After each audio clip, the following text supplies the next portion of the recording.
Қайырлы күн достар, бүгін сіздермен қуырылған тұшпараның рецептімен бөлісетін боламын. Тұшпаралары өте дәмді және қытырлақ болып шығады. Видеоның соңына дейін қараңыз, міндетті түрде дайындап көріңіз. Мен қонақ дастарханына дайындайтын болғандықтан көбірек жасадым.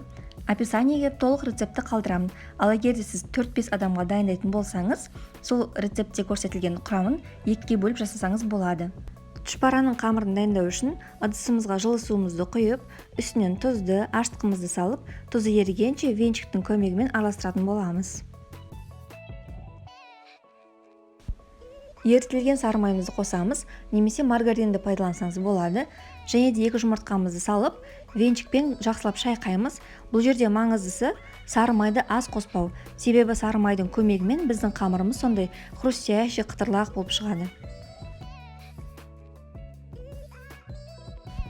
Ұнды електен өткізіп, бірден барлығын саламыз және жұмсақ етіп қамыр илейміз.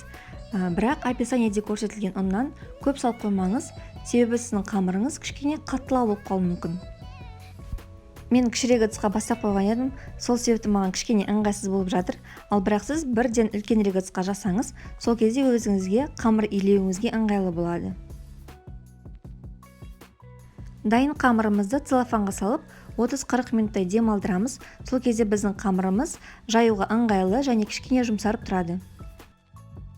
Тұшпарамыздың салмасын дайындаймыз. Ол үшін картоптарымызды қайнатып, осылай піскенше күтеміз.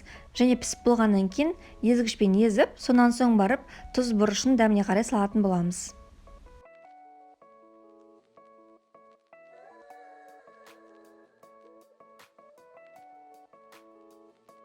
Біздің картопымыз бір келкі болып безілді.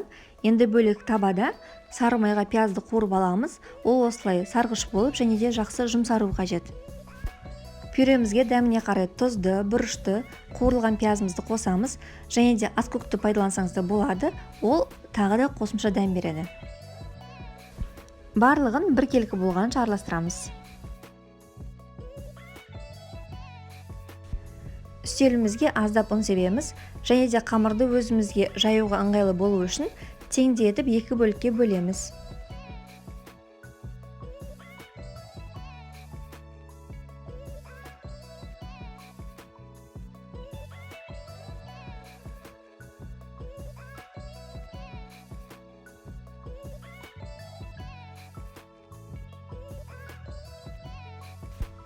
Қамырымызды жаюға кірісеміз. Біздің қамырдың қалыңдығы 5 бармақтың мантының қамырына ұқсауы қажет. Қатты қалың да емес, қатты жұқа да емес.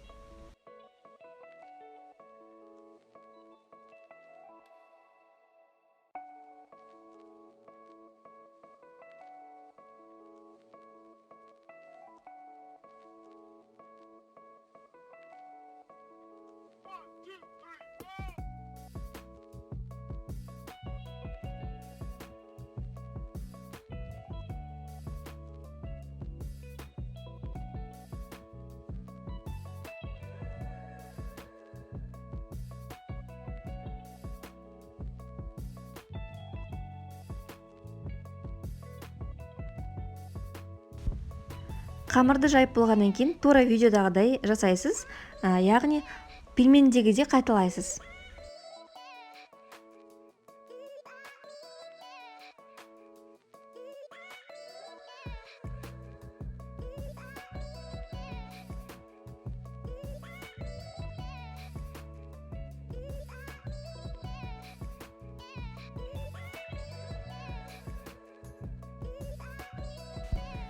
Қамырдың бір келкі бөлінген бөліктеріне салмамызды салып, тұшпараның формасын жасаймыз. Ал егер де сізде шеттері бір келкі емес, кішкентай, бүгілге келмейтін болса, оларды бөлек қуырып, сонан соң қойылтылған сүтті қосып, чак-чак дайындап жіберсеңіз болады.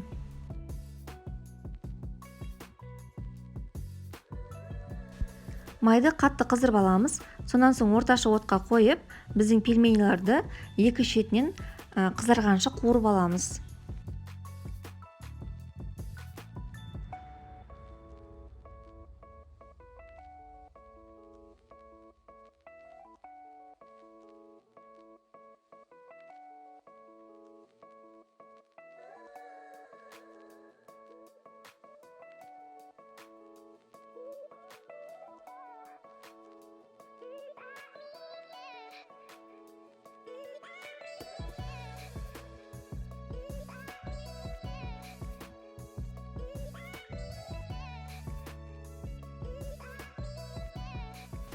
Біздің тұшпарамыз дайын, олар сонда дәмді, қытырлақ болып шығады.